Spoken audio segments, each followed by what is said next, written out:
الحمد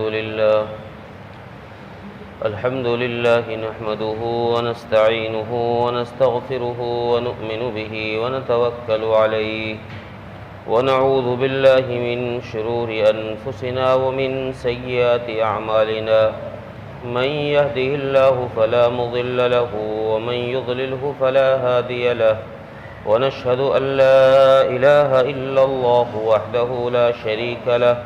ونشهد أن سيدنا ومولانا محمدًا عبده ورسوله أما بعد فأعوذ بالله من الشيطان الرجيم بسم الله الرحمن الرحيم ألف لام ميم ذلك الكتاب لا ريب فيه هدى للمتقين الذين يؤمنون بالغيب ويقيمون الصلاة ومما رزقناهم ينفقون وقال الله تبارك وتعالى في موضع الثاني وأمر أهلك بالصلاة واصطبر عليها لا نسألك رزقا نحن نرزقك والعاقبة للتقوى قال النبي صلى الله عليه وسلم الصلاة عماد الدين ومن أقامها أقام الدين ومن هدمها هدم الدين أو كما قال عليه الصلاة والسلام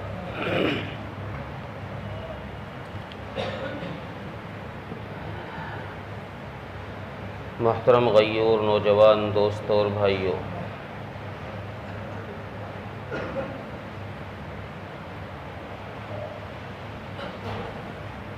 پچھلے کئی ہفتوں میں سیرت نبوی صلی اللہ علیہ وسلم کا تذکرہ کیا گیا اور جس نبی کی سیرت کا تذکرہ کیا گیا اسی نبی کی اطاعت کا ہمیں حکم بھی ملا ہے۔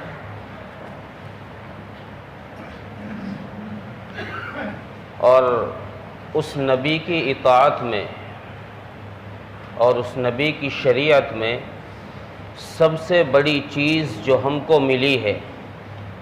جس کا ہم کو قرآن کریم نے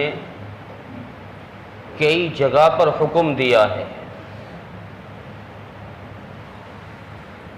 تقریباً سینکڑوں جگہ قرآن کریم کے اندر ہمیں یہ حکم دیا گیا ہے، کہیں اقیم الصلاۃ، کہیں اقام الصلاۃ، الگ الگ جگہ پر قرآن کریم میں یہ حکم دیا گیا کہ نماز قائم کرو۔ رسول اکرم صلی اللہ علیہ وسلم کی شریعت میں سب سے بڑا مقام کسی عبادت کا اگر ہے تو وہ نماز ہے، سب سے بڑا مقام۔ احادیث میں جو 5 چیزیں اسلام کی بنیاد بتائی گئی ہیں، سب سے پہلے ان میں کلمہ شہادت اشہد ان لا الہ الا اللہ، جسے پڑھ کر بندہ اسلام میں آتا ہے۔ اسلام میں آتے ہی دوسرے نمبر پر حکم دیا گیا اسے نماز کا۔ سب سے اہم عبادت اور دنیا کے اندر رسول اکرم صلی اللہ علیہ وسلم کی زندگی میں آپ پر جو شریعت نازل ہوئی ہے، اس شریعت کے اندر سارے احکامات کو اللہ تبارک و تعالیٰ نے حضرت جبرائیل علیہ السلام کے ذریعے سے زمین پر بھیجا۔ روزے کا حکم زمین پر، زکوٰۃ کا حکم زمین پر، حج کا حکم زمین پر، شریعت کا ہر حکم وہ زمین پر نازل کیا گیا ہے۔ لیکن جب اللہ تبارک و تعالیٰ نے نماز کو دیا ہے تو نماز کو لے کر جبرائیل علیہ السلام کو نہیں بھیجا گیا، جیسے باقی احکام میں حضرت جبرائیل کو حکم ملا، وہ اس حکم کو لے کر نبی اکرم صلی اللہ علیہ وسلم تک آئے، نماز کی جب باری آئی تو اللہ تبارک و تعالیٰ نے اس کا مقام بتانے کے لیے کہ جتنی بڑی چیز ہوتی ہے اس کو اتنے ہی اونچے مقام پر دیا جاتا ہے، جتنا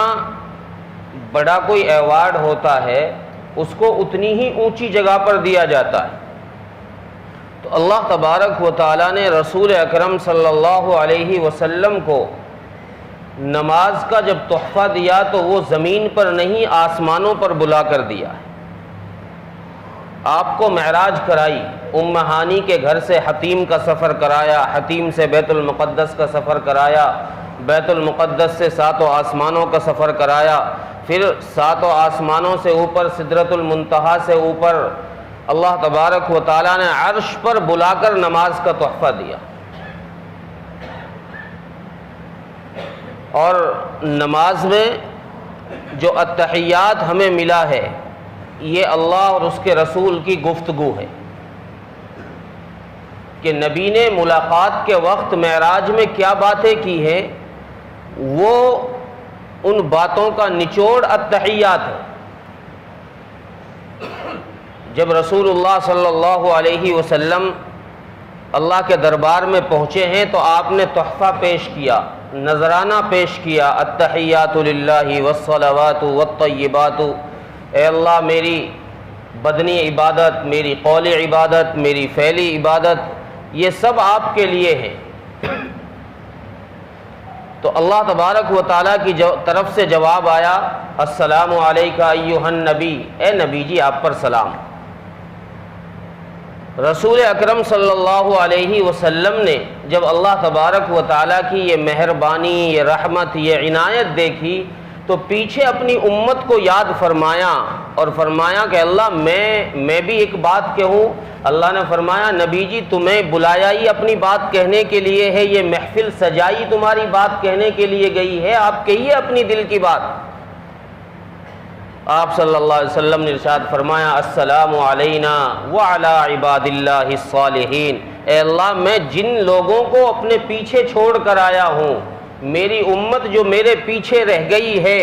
جنہوں نے اپنے باپ کی قربانی دی ہے، جنہوں نے اپنی ماں کی قربانی دی ہے، جنہوں نے اپنی جائیداد کی قربانی دی ہے، جنہوں نے اپنے خاندان کی قربانی دی ہے، جنہوں نے اپنے رشتہ دار کی قربانی دی ہے، جنہوں نے اپنے ملک کی قربانی دی ہے، جو ساری قربانیاں دے کر کے میرے دامن میں آ کر چپکے ہیں، انہوں نے میرا اور تیرا ساتھ نہیں چھوڑا ہے، اے اللہ آج اپنی رحمت میں ان کو بھی شامل کر لے، آج اپنی رحمت میں ان کو بھی شامل کر لے۔ جن صحابہ نے ایمان لانے کے بعد گھر سے نکال دیا گیا، جن کو وطن سے نکال دیا گیا، جن کو ان صحابہ کو، ان لوگوں کو، اس امت کو اللہ تبارک و تعالیٰ کے حضور میں رسول اکرم صلی اللہ علیہ وسلم یاد فرما رہے۔ تو یہ نماز کا تحفہ اتنی اونچی جگہ ملا۔ قرآن کریم نے شروع ہی سے، جو میں نے خطبے میں آیت پڑھی، آپ اندازہ لگائے قرآن کریم نے پہلے اپنی بلاغت کا اعلان فرمایا کہ میں وہ کلام ہوں کہ میری بات میں ذرہ برابر بھی شک نہیں ہے، شک کرنے کی گنجائش نہیں ہے، شبہ کرنے کی گنجائش نہیں ہے۔ جب اپنی بلاغت سے قرآن فارغ ہوا تو اللہ تبارک و تعالیٰ نے پھر اپنے محبوب بندوں کا تذکرہ کیا کہ اس قرآن پر کون لوگ ایمان لے کر آئیں گے، اس قرآن کی بات کون لوگ مانیں گے، اس قرآن کا اتباع کون لوگ کریں گے۔ اللہ تبارک و تعالیٰ نے پھر ان لوگوں کا تذکرہ کرتے ہوئے ارشاد فرمایا ھدی للمتقین الذین یؤمنون بالغیب، کہ یہ متقی وہ لوگ ہیں، متقی وہ لوگ کہلاتے ہیں جو غیب کی باتوں پر ایمان لے کر آتے ہیں، جو بندے کی باتوں پر نبی جی جو آپ نے ان کو بتا دیا یہ اس پر ایمان لے کر آئے ہیں، آپ نے ان کو ڈرایا کہ جہنم ہے، اللہ عذاب دے گا، تم نافرمانی کرو گے، انہوں نے بات مانی اور آپ کی بات مان کر یہ اس سے ڈر رہے ہیں، اللہ کی اطاعت میں لگے ہوئے ہیں۔ آپ نے ان کو جنت کا تذکرہ ان کے سامنے کیا لیکن جنت کو انہوں نے دیکھا نہیں، آپ کی بات یہ مان رہے ہیں۔ جس ذرائع سے آپ نے ان تک بات پہنچائی ہے انہوں نے بغیر دیکھے ان ذرائع کی تصدیق کر دی۔ ان کی صفات قرآن بیان فرما رہا ہے متقین کی، ھدی للمتقین الذین یؤمنون بالغیب، اور ایمان کے بعد پھر اللہ تبارک و تعالی نے اگلی صفت متقیوں کی کیا بیان فرمائی، وَيُقِيمُونَ الصَّلَاةَ الذین یؤمنون بالغیب ویقیمون الصلاۃ، کہ یہ متقی وہ لوگ ہیں جو دنیا کی زندگی میں رہتے ہوئے کتنے مشاغل آ جائیں، کتنی پریشانیاں آ جائیں، کسی بھی حالات سے ان کو گزرنا پڑ جائے، یہ چاہے بیمار ہو اس وقت بھی، یہ شادی میں ہو اس وقت بھی، یہ پریشانی میں ہو اس وقت بھی، یہ کسی بھی حال میں نماز کو نہیں چھوڑتے۔ یہ کن لوگوں کی صفت بیان ہو رہی ہے؟ متقیوں کی، اللہ کے ولیوں کی، اللہ کے نیک بندوں کی۔ اللہ صفات بیان فرما رہے ہیں کہ یہ لوگ وہ ہیں جو نماز کو کسی حال میں بھی نہیں چھوڑتے۔ اور چھوڑے بھی کیوں؟ چھوڑے بھی کیوں؟ انسان نماز چھوڑتا ہے اس لیے کہ اسے روزی حاصل کرنی ہے، انسان نماز چھوڑتا ہے اپنے کاروبار کے لیے، انسان نماز چھوڑتا ہے تجارت کے لیے، انسان نماز چھوڑتا ہے اپنی بزنس کو بڑھانے کے لیے، انسان نماز چھوڑتا ہے دنیاوی مشاغل کے لیے، دنیاوی عیش و آرام کے لیے، دنیا کی راحت حاصل کرنے کے لیے، دنیا کی اشیاء جمع کرنے کے لیے انسان نماز چھوڑتا ہے کہ کس طریقے سے میرے پاس روزی اچھی آ جائے، میرا اچھا مکان ہو، اچھا بنگلہ ہو، میرے بچوں کا فیوچر اچھا ہو جائے، میرے بچوں کے لیے اچھے کھانے کی چیزیں مل جائیں۔ قرآن کریم نے اس کا صاف اعلان فرمایا کہ تم نماز کو چھوڑ کر کے فیوچر تلاش کرتے ہو، نماز کو چھوڑ کر کے تم یہ سوچتے ہو کہ روزی اچھی مل جائے گی، ایسا نہیں ہو سکتا۔ تو تم نماز کو چھوڑ کر یوں چاہو کہ مکان اچھا ہو جائے، مکان کے اندر خیر آ جائے، ہماری دکان اچھی چلنے لگ جائے، دکان کے اندر برکتیں آ جائیں، کارخانے کے اندر رحمتیں نازل ہونی شروع ہو جائیں، کارخانے کے اندر برکتیں آنی شروع ہو جائیں۔ قرآن کہتا ہے وَأْمُرْ أَهْلَكَ بِالصَّلَاةِ وَاصْطَبِرْ عَلَيْهَا لَا نَسْأَلُكَ رِزْقًا، نبی جی ہم آپ سے رزق کموانا نہیں چاہتے، ہم آپ کو روزی کموانے کے لیے نہیں بھیج رہے ہیں کہ آپ جاؤ دنیا میں کاروبار بڑھاؤ، آپ جاؤ دنیا میں جا کر کاروبار کا سلسلہ شروع کرو، تجارت کا سلسلہ شروع کرو، ہم آپ سے روزی کموانا نہیں چاہتے، روزی کی ذمہ داری ہماری ہے، تم نماز قائم کرو، روزی میں برکت ہم دیں۔ ہم یہ سوچ رہے ہیں کہ نماز کو اگر دیے 10 منٹ تو 10 منٹ میں 2-4 گراہکوں کا نقصان ہو جائے گا، 10 منٹ میں 2-4 گراہکوں کا نقصان ہو جائے گا، 2-4 کا نقصان ہوا تو روزی کا نقصان ہوگا۔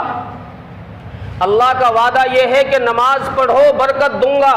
وَأْمُرْ أَهْلَكَ بِالصَّلَاةِ وَاصْطَبِرْ عَلَيْهَا لَا نَسْأَلُكَ رِزْقًا، ہم آپ سے رزق کموانا نہیں چاہتے، اگر برکت چاہتے ہو تو نماز کی طرف آ جاؤ، برکت چاہتے ہو نماز کی طرف آ جاؤ۔ اور آج امت کا حال یہ ہے کہ گھر میں کھانا بنانے والی بے نمازی، کھانا دینے والی بے نمازی اور کھانے کا انتظام کرنے والا بے نمازی، سب بے نمازی ہیں، پھر شکایتیں یہ کہ حضرت دعا کر دو، گھر میں پریشانی آ رہی،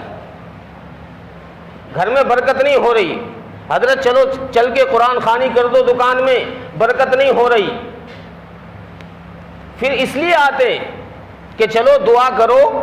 اور برکت ہو جائے، قرآن خوانی کرو برکت ہو جائے۔ میں یہ بات ڈنکے کی چوٹ پر کہتا ہوں، جس بات کا قرآن نے اعلان کیا، قرآن کا اعلان ببانگ دہل یہ ہے کہ نماز قائم کرو گے تو برکت ہوگی، نماز چھوڑو گے تو بے برکتی زندگی میں آئے گی۔ اگر تم نماز چھوڑ کر اپنے گھروں کے اندر تم غلاف کعبہ بھی لا کر لٹکا لو، تم روضہ رسول کی مٹی بھی لا کر اگر رکھ لو گے اور نماز چھوڑتے رہو گے تو گھروں میں بے برکتی نہیں جائے گی، گھروں میں برکت نہیں آئے گی، گھروں میں بے برکتی رہے گی۔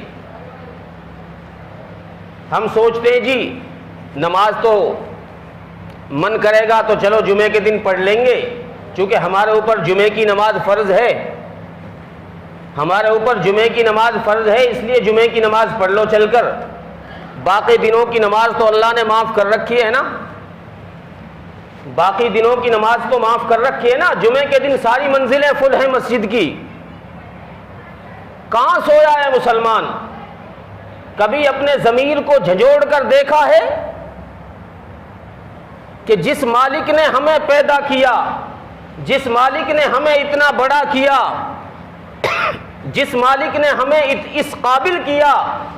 جس مالک نے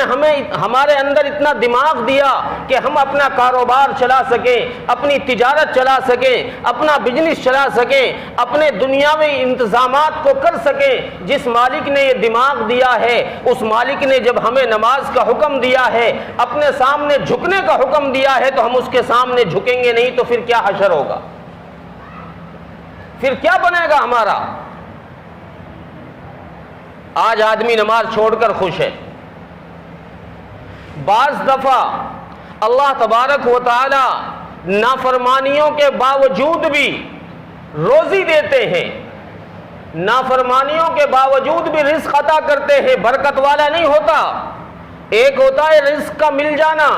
ایک ہے رزق میں برکت کا آ جانا۔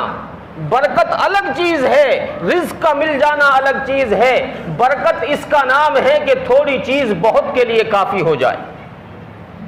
تھوڑے پیسے میں زیادہ کام بن جائے، دو روٹیوں سے 4 کا پیٹ بھر جائے، اس کا نام برکت ہے، اور 4 روٹی اکیلا کھا جائے اس کا نام برکت نہیں، یہ رزق ہے۔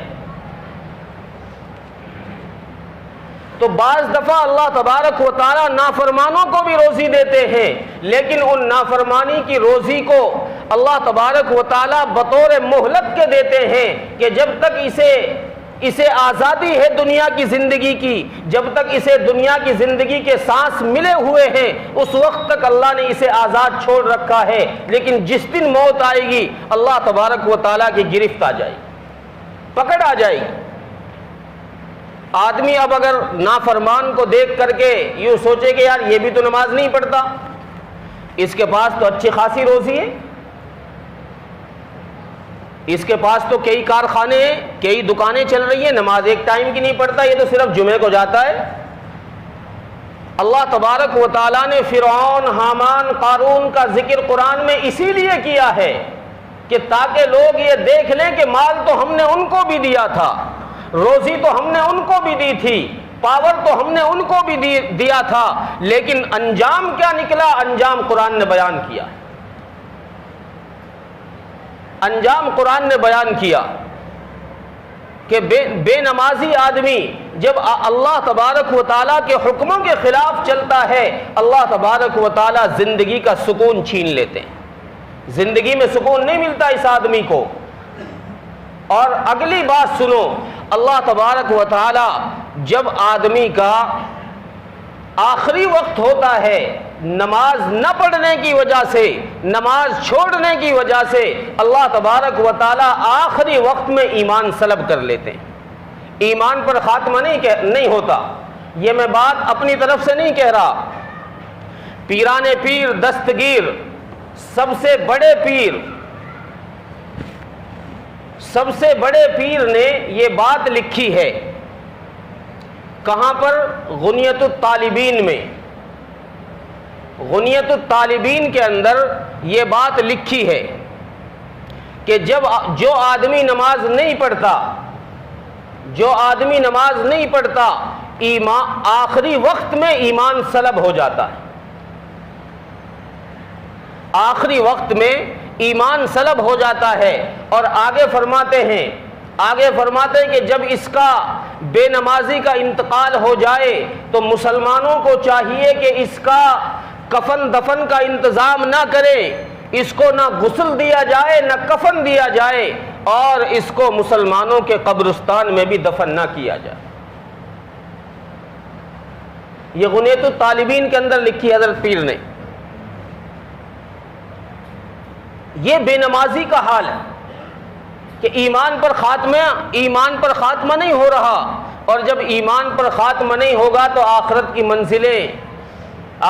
منزلیں ان کا تو دار و مدار ہی ایمان پر ہے،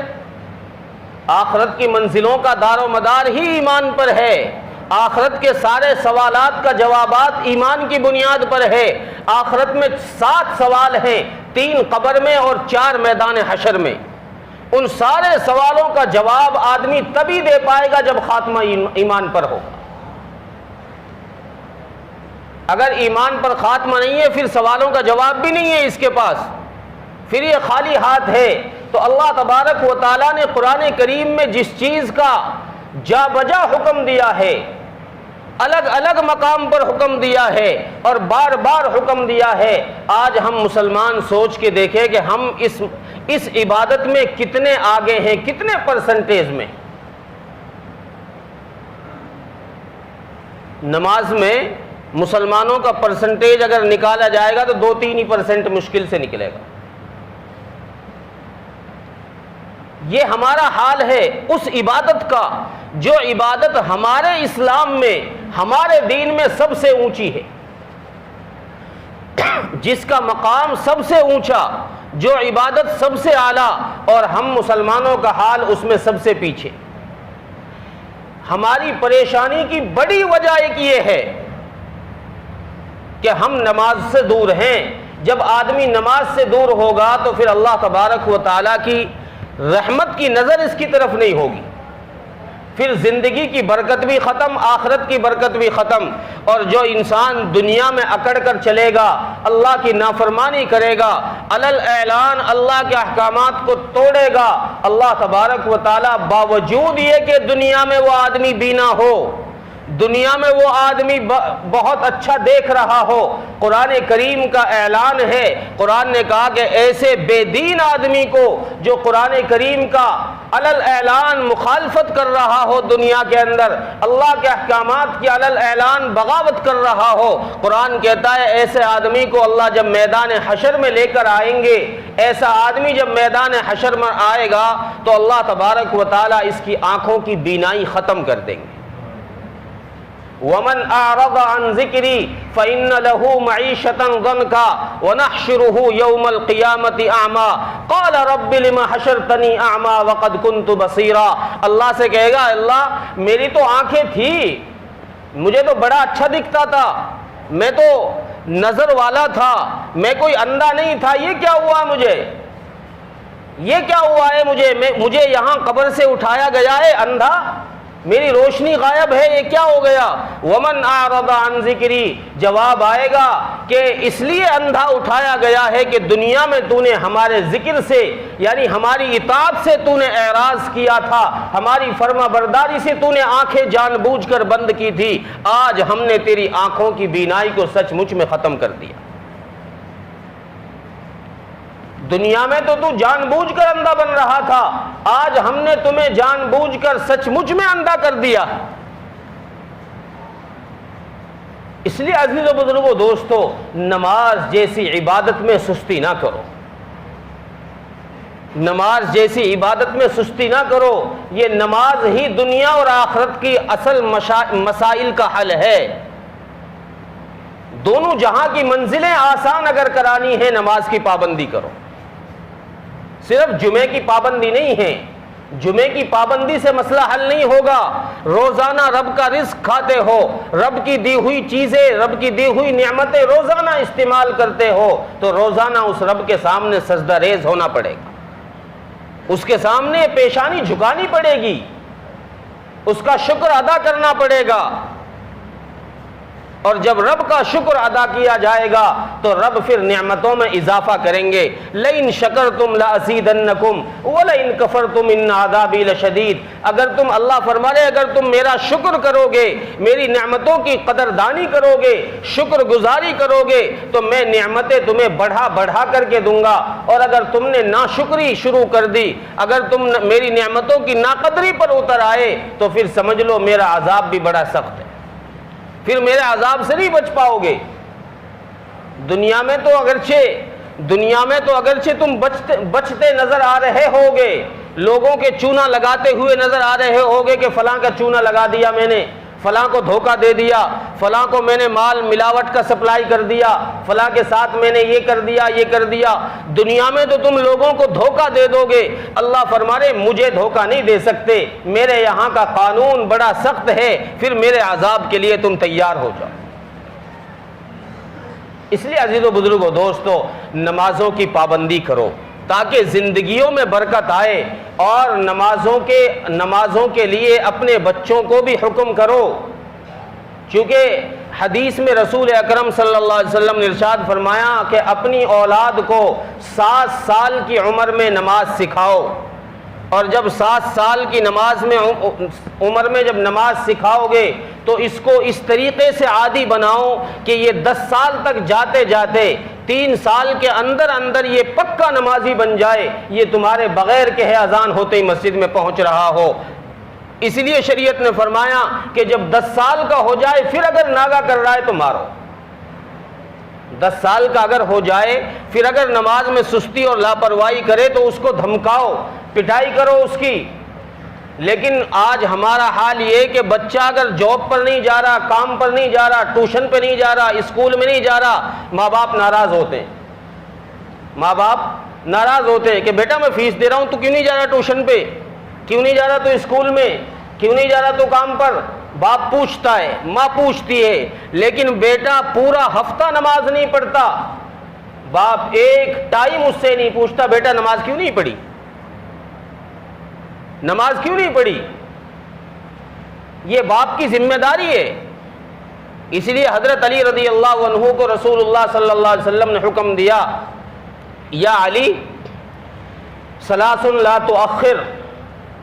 3 چیزوں میں تاخیر نہ کرو، 3 چیزوں میں تاخیر نہ کرو. پہلی چیز فرمائی اللہ کے نبی نے کہ جب نماز کا وقت ہو جائے تو نماز کو پڑھو، تاخیر نہ کرو. نماز کا وقت ہو جائے نماز پڑھو، تاخیر نہ کرو. اور دوسرا حکم کہ جب کہ نکاح کی عورت یا نکاح کا مرد، کوئی بالغ مرد یا عورت جب نکاح کے قابل ہو اور اس کے جوڑ کا خاوند مل جائے تو اس کا نکاح کر دو، اس کا جوڑا مل جائے تو نکاح کر دو. ہمارا حال یہ ہے کہ جی نکاح کہاں سے کریں، ابھی اپنے پیروں پر نہیں کھڑا ہوا. جب پیروں پر کھڑا ہو جائے گا تب نکاح کریں گے، تب نکاح کی سوچیں گے. اور اللہ کے نبی فرما رہے ہیں کہ فوراً نکاح کرو. مسلمانوں کا یقین ہی نبی کے فرمودات پر نہیں ہے. ہمارا یقین دنیا کے اسباب پر ہے،